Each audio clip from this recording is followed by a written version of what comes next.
Magandang gabi po. Narito po muli tayo sa Jesus Christ na Messiah Christian Church para sa ating online Bible reading sa Malakias chapter 3.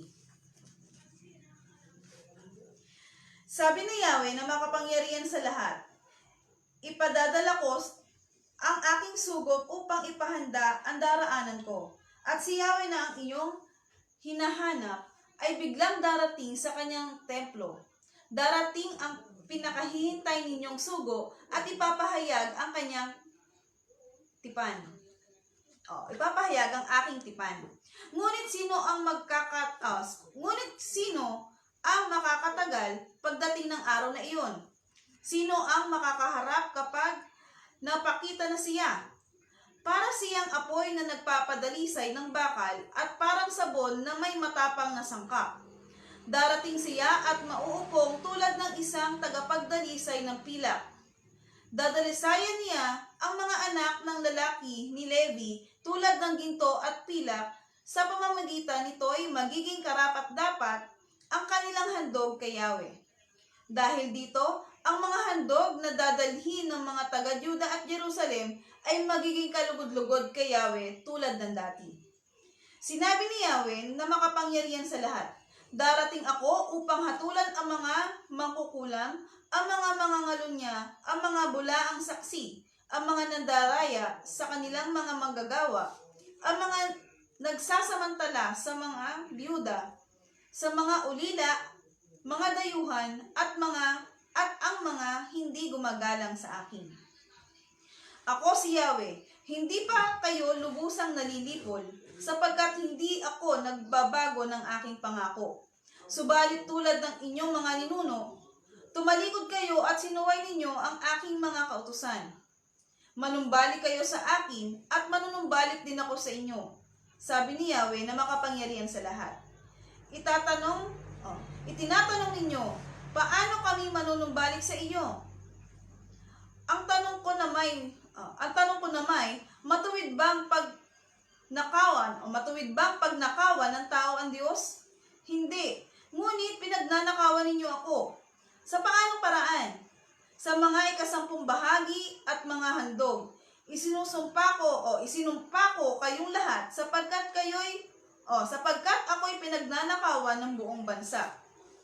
Dalhin ninyo ng buong buo ang inyong mga ikasampung bahagi sa tahanan ng Diyos upang matugunan ang pangangailangan ng aking tahanan. Subukin ninyo ako sa bagay na ito kung hindi ko bubuksan ang mga bintana ng langit at ibubuhos sa inyo ang masaganang pagpapala.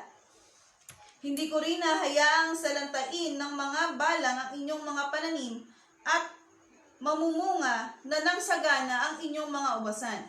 Dahil dito, sasabihin ng lahat ng bansa na kayo'y mapalad sapagkat napakainam manirahan sa inyong lupain. Sabi ni Yahweh na makapangyarihan sa lahat. Masasakit ang sinabi niyo tungkol sa akin, sabi ni Yahweh.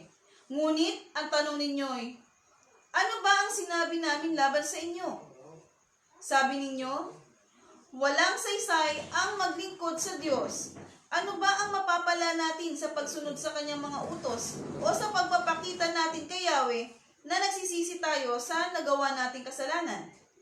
Hindi ba't kung sino ang palalo ay siya pang pinagpapala?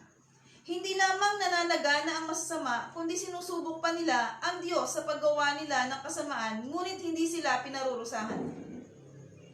Pagkatapos, nag-uusap-usap ang mga taong may paggalang kay Yahweh. Pinakinggan niyang mabuti ang kanilang usapan. Kaya ipinatala niya sa isang aklat ang mga pangalan ng mga gumagalang sa kanya. Magiging aking sila, sabi ni Yahweh na makapangyarihan sa lahat. Sa araw na ako'y kumilos, itatanggi ko sila bilang sariling akin. Ililigtas ko sila tulad ng pagliligtas ng isang ama sa anak na naglilingkod sa kanya.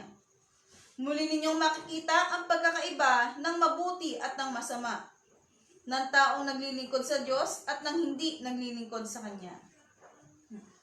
Sa Diyos po ang papuri at pasasalamat sa pagbasa ng Kanyang salita. Ang ayon po dito sa ating nabasa, ang tumatakbo sa aking isipan ay yung pagbibigay natin ng ikapo sa Diyos. Minsan din po kasi sa sarili ko, dumadanas din ako na minsan na yung dapat kong ibigay sa Panginoon ay nagagamit ko. Noong time na hindi ko pa masyado naiintindihan tong Malakias chapter 3. Pero nung naiintindihan ko na siya, oo nga naman no, bakit ko nga ba gagamitin yung hindi para sa akin?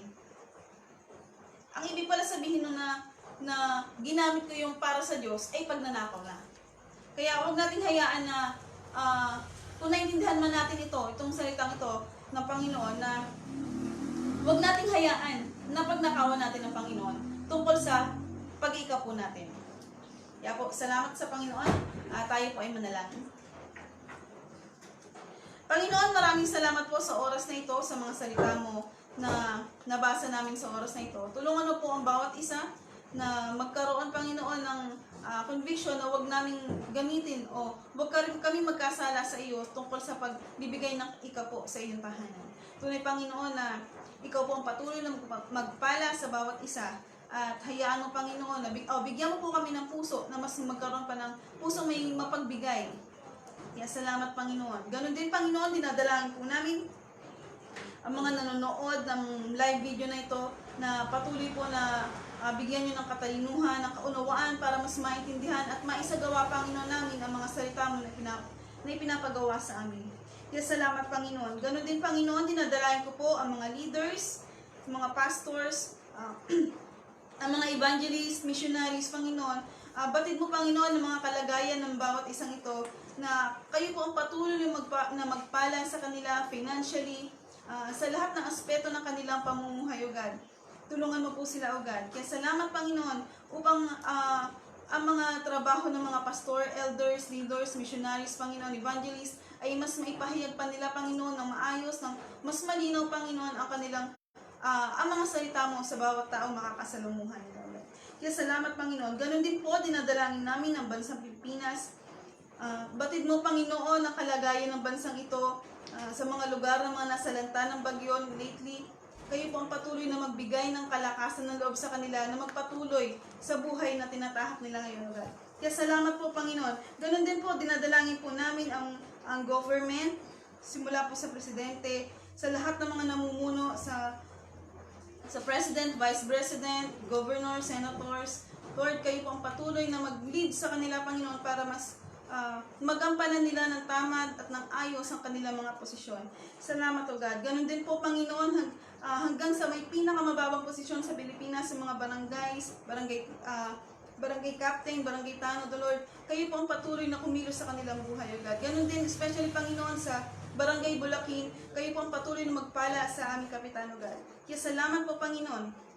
Ganon din po, Lord, dinadalangin namin ang pandemic, Panginoon, na bagamat minsan may mga lugar na moderate na o medyo okay na, pero Lord, may mga lugar pa rin na tumataas pa rin, O Lord, ang COVID. Lord, we pray na kayo po ang patuloy na kumilos sa mga nagkakaroon ng sakit na ito, O God. Tunay, Lord, na pagalingin niyo po sila, O God. Salamat po, Panginoon. Ganun din, O God, dinadalangin namin ang lahat ng mga may sakit at karamdaman. Kayo po ang patuloy na kumilos sa kanilang buhay, Lord.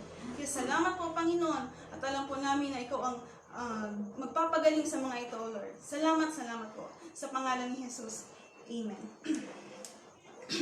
Kaya salamat po sa mga nanood ng mga live video na ito. Sorry. Kung meron po kayong prayer request, pwede nyo pong i-message ang aming Facebook. Kaya salamat po. To God be the glory. God bless.